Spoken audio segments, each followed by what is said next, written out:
त्यासाठी किती आणि कसा धीर गोळा केलाय हे माझं मला माहिती आहे. अर्पिता मॅडम, आपल्या लग्नाला 6 महिने होत आले. किती आणि काय काय घडून गेलं या काळात.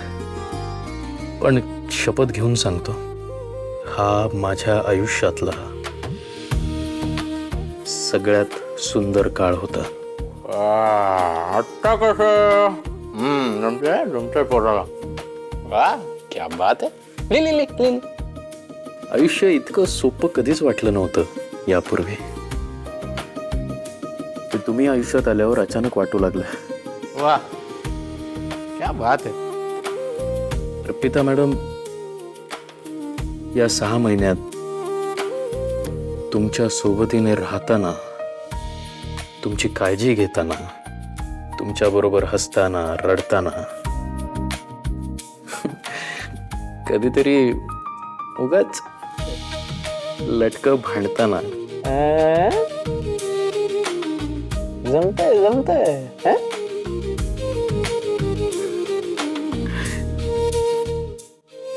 मला कधी जाणवलंच नाही की या सगळ्या मागे माझं तुमच्यावरचं प्रेम होतं. पण काल कोण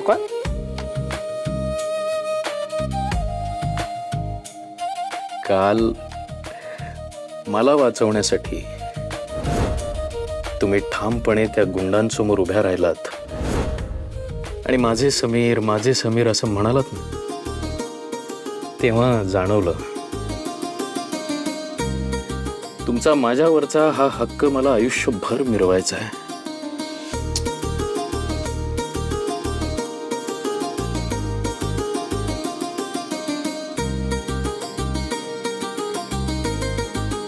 खूप गुंतलोय हो मी तुमच्यात. आणि हा गुंता आता सुटणार नाही.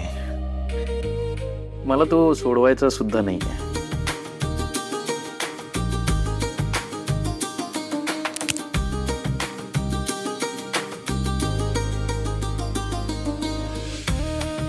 अडकून राहायचंय तुमच्यात कायम. वा, क्या बात आहे. हे खरंच लिन. कायम.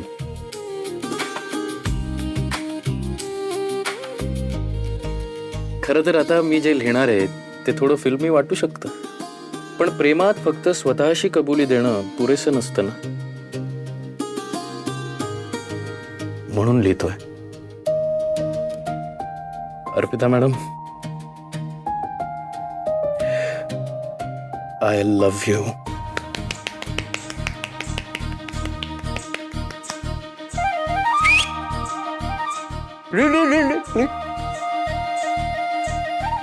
माझं खरंच तुमच्यावर मनापासून प्रेम आहे. तुमच्याशिवाय आयुष्याचा प्रवास करणं आता कठीण आहे माझ्यासाठी. पण तीच जर तुमची सोबत असेल तर कठीण प्रवास सुद्धा सोपा होऊन जातो.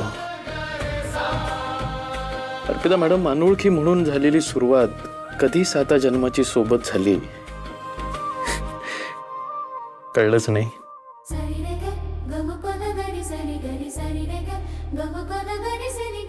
आपली पहिली भेट, त्यातून वाढत गेलेली आपली मैत्री,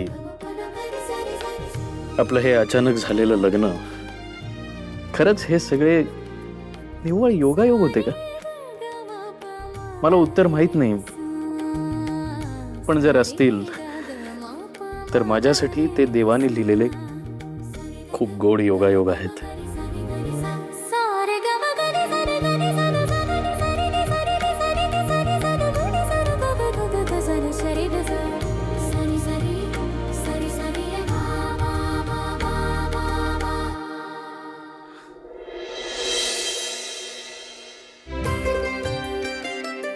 मला माहित नाही हे सगळं वाचून तुम्हाला काय वाटेल? कदाचित राग सुद्धा येईल माझा, कारण जे मला वाटतंय तेच तुम्हाला वाटावं अशी माझी सक्ती नाहीये. फक्त माझ्या मनातलं काही करून मला तुमच्यापासून लपवायचं नव्हतं. यात तुम्हाला काही चुकीचं वाटलं असेल तर सॉरी.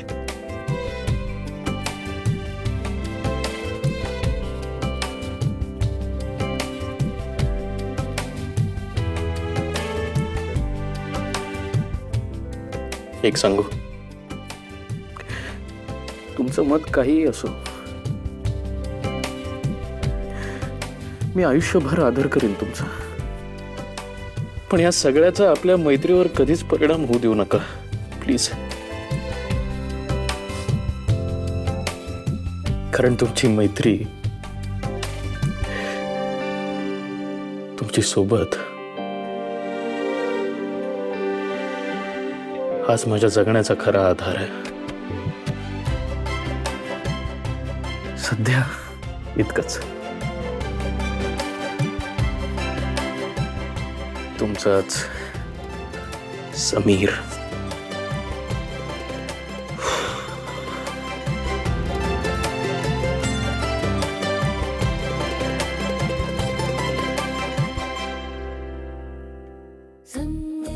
पत्र तर लिहून झालंय. आता अर्पिता मॅडम पर्यंत पोहोचवू कसं आहे?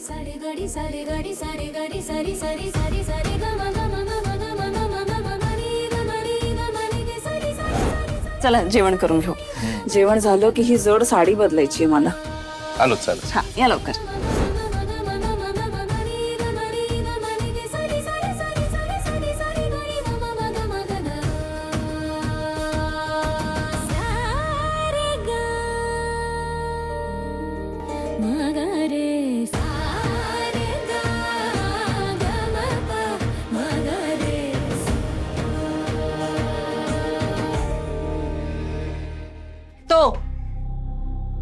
तो नतद्रष्ट समीर आपल्याला मदत करणार, तो आपल्याला घर मिळवून देणार.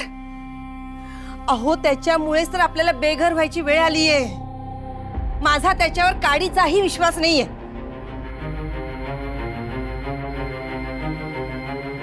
कल्याणी, कल्याणी तू तरी काहीतरी बोल, का मीच बोलत राहायचंय सगळं? आई, कोणाची मदत घ्यायची कोणाची नाही हा चॉईस नाहीये आता आपल्याकडे. मोजून 3-4 दिवस आहेत आपल्या हातात आणि तेवढ्या वेळात घर शोधायचंय आपल्याला. एकतर पुरेसे पैसे नाहीत, पुरेसे कॉन्टॅक्ट्स नाहीत. त्यात तू नचिकेत ऐकत नाहीये आणि अशा वेळी आपण पण म्हणून काय झालं?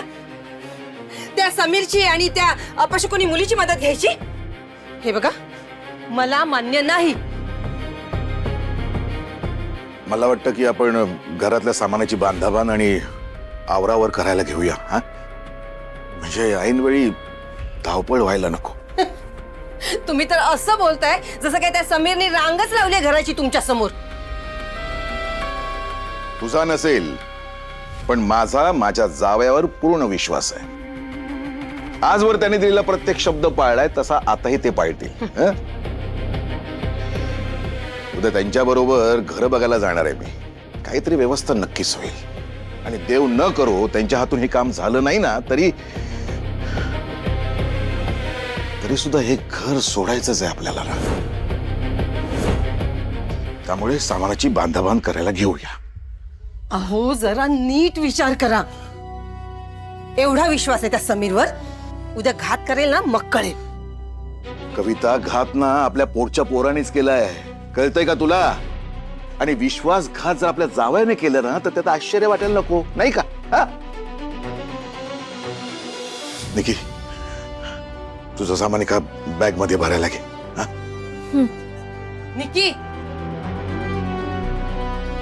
जरा तुझ्या बाबांना समजव. रक्ताची नाती कशीही वागली ना तरी शेवटी ती रक्ताची नाती असतात. परक्यानं डोक्यावर बसवलं ना तर ते परकेच असतात. आई, समीर जीजू तुझ्यासाठी परके असतील, आमच्यासाठी नाही.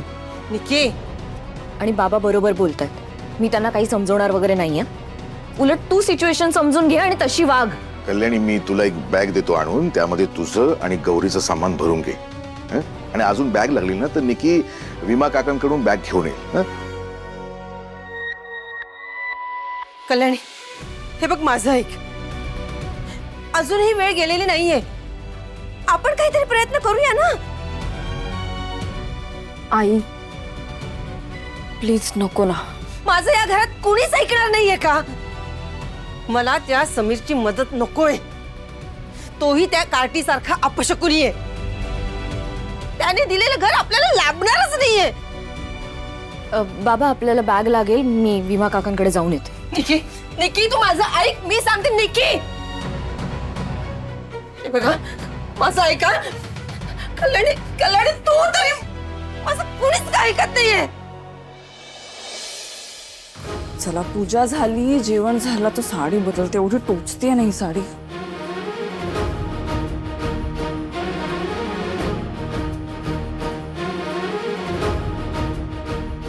प्लॅन तर सक्सेसफुल झालाय.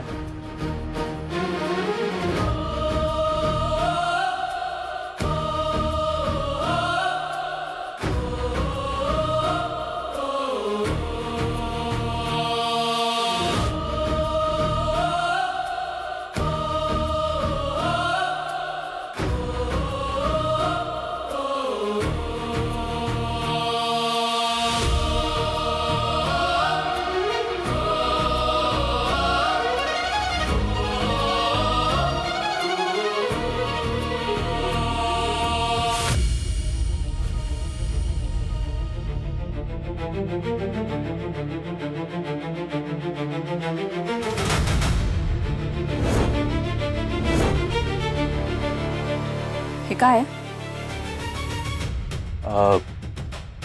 ते हे मला जे वाटतं ते, पण तुम्ही उत्तर द्यायला पाहिजे असं काही कंपल्शन नाही आहे. मी मनातलं फक्त सांगितलं. तुम्ही उत्तर देऊ नका. काही प्रॉब्लेम नाही आहे. हे असं पत्र न लिहिता स्वतः येऊन सांगितलं असतं तर मला जास्त आवडलं असतं. प्लॅन तोच होता, पण माझी काय म्हणालात तुम्ही?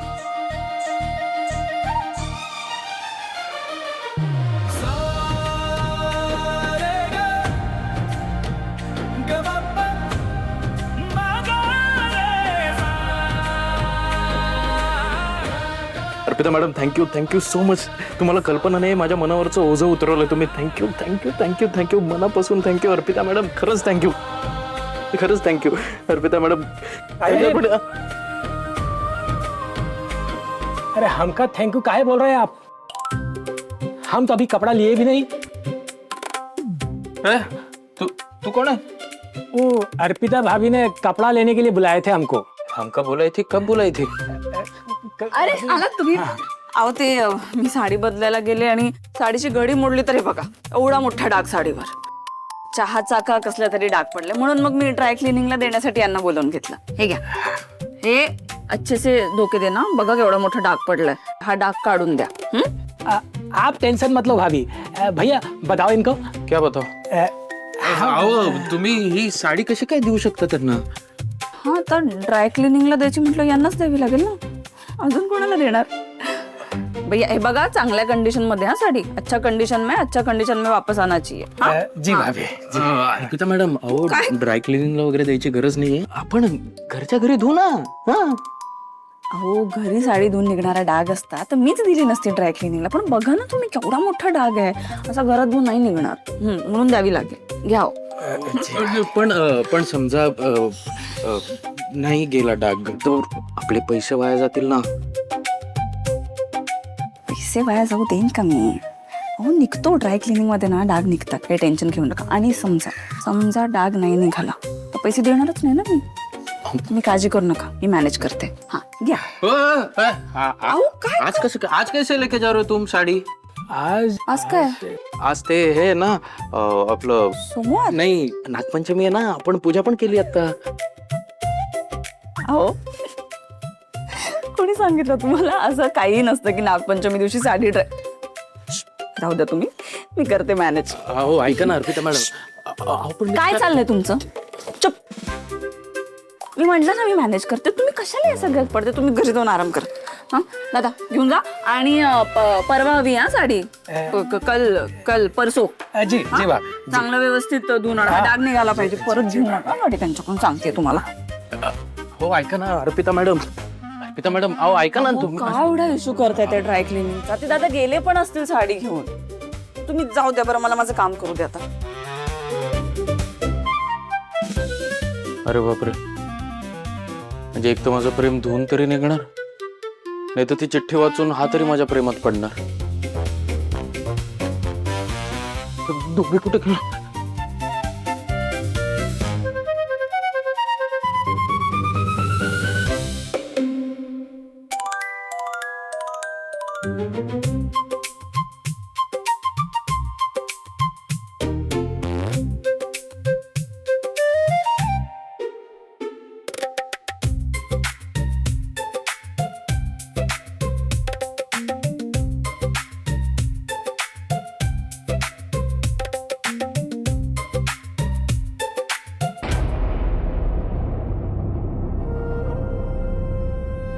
अरे ओ दादा,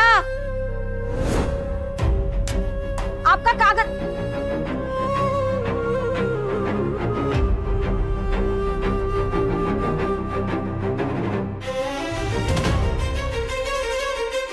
चिठ्ठी?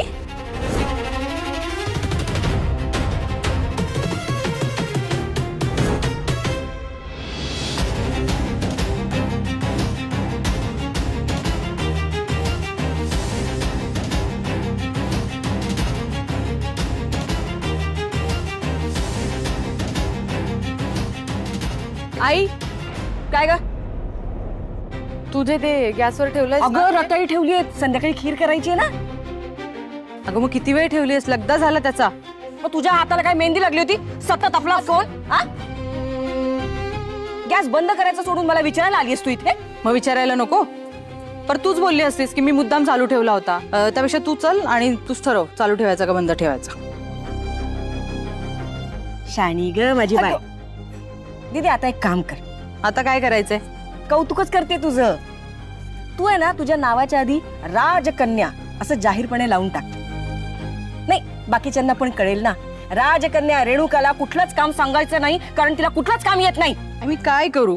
मी काही केलं तरी ओरडते, नाही केलं तरी ओरडते. चुकलं माझं. अगं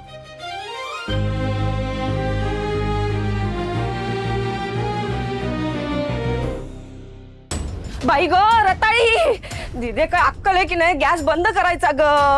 कोणी लक्ष देत नाही, कोणी लक्ष देत नाही. सगळीकडे आईने खपायचं. हा एक दिवस जर मी लक्ष दिलं नाही ना, नुकसान झालंच म्हणून समजा. काडीची मदत नाही कोणाची. सगळे नुसते बसून खातात. आणि अरे देवा, कधी कधी ना खरंच ती अर्पिता परवडते मला. हातातलं काम करायला घेते, नाही तर बाकीचे नुसतं बसून राहायचं आणि फुकटचं गिळायचं. इको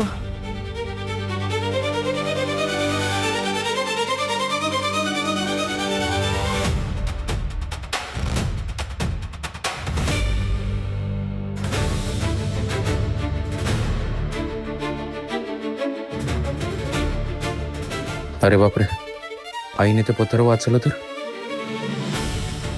काय वाटेल आईला? नाही नाही, आईने ते पत्र वाचायच्या आत ते गायब करायला हवं, नाहीतर वादाला अजून एक कारण होईल. आणि ते मी स्वतः दिलेलं असेल आईला.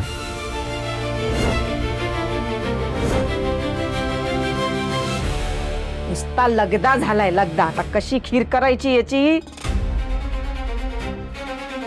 हे काय आहे ग? काय माहिती, आजीला बाहेर सापडले वाटतं. मग मला दे ना. तुला कशाला? अगं आमची विमानाची स्पर्धा आहे ना, आम्हाला बघायचं कोणाचं विमान जास्त लांब जातं. अरे हो, बनवा तुम्ही पण. मला नाही, बघू आमची तरी. विमानाची स्पर्धा आहे. अरे नाही, बघू तरी, नाही, काय नाही. कामाचं आहे का श्रेय? अरे कुठं चाललं रे पळत? सॉरी सॉरी मामा, आता माझ्याकडे खरंच वेळ नाही, खूप काम आहेत.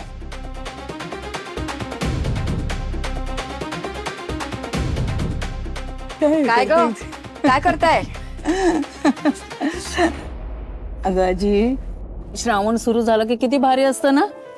एका मागून एक सणाला सुरुवात होते बघ. हो तर.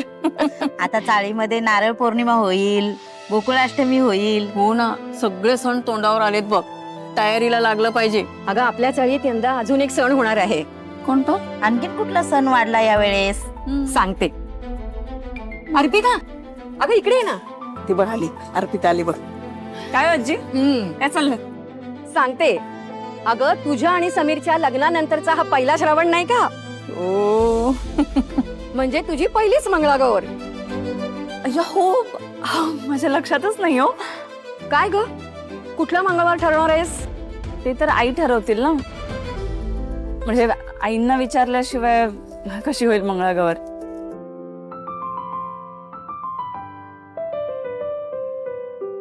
काय झालं?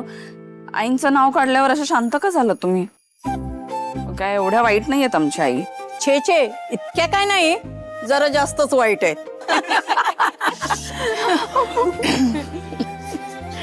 काय पूजा काकू, हळू बोला ना. असं काही नाही आणि काही वाईट वगैरे नाहीयेत आमची आई. जितक्या ओरडतात ना तितकीच काळजी पण करतात त्या. तू काय ऐकायची नाहीस. बर बाई तुझी सासू खूप चांगली. झालं अर्पिता, या वर्षीचा श्रावण तुझ्यासाठी जरा जास्त स्पेशल आहे. का? अगं म्हणजे या वर्षी तुझी पहिली मंगळागौर आणि लग्नानंतर नवऱ्याचा पहिला वाढदिवस दोन्ही एकाच महिन्यात आलंय. यांचा वाढदिवस आहे? हो. कधी? तुला नाही माहित? अगं परवा वाढदिवस आहे. हो परवा वाढदिवस आहे यांचा. थँक्यू थँक्यू थँक्यू, तुम्ही सांगितलं. मला माहितच नव्हतं. नाही पण बरं झालं तुम्ही सांगितलं. आता काहीतरी छान स्पेशल मला प्लॅन करता येईल. मी ना थोडा विचार करते काहीतरी त्यांच्यासाठी स्पेशल केलं पाहिजे ना. म्हणजे आमचा असा लग्नानंतरचा त्यांचा पहिला वाढदिवस आहे, काहीतरी स्पेशल करते मी. अगं हो किती तो उत्साह. जरा चेहरा बघ तुझ्या आरशामध्ये. अर्पिता, काय गिफ्ट देणार आहेस का त्याला? ए अर्पिता, तू समीरला ना एक छानसा घड्याळ दे. घड्याळ काय? तुम्ही ना दोघं कुठेतरी छानसं फिरायला जा. बरोबर आहे, तुम्ही दोघं ना देवदर्शनाला जा. देवदर्शनाला नाही आजी, तुम्ही दोघं ना कुठेतरी छान हनीमूनला जा. कुठे जाणार हनीमूनला? माथेरान, लोणावळा की महाबळेश्वर?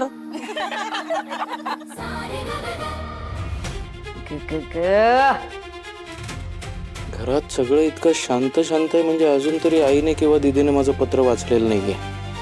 पण मग पत्र आहे कुठे?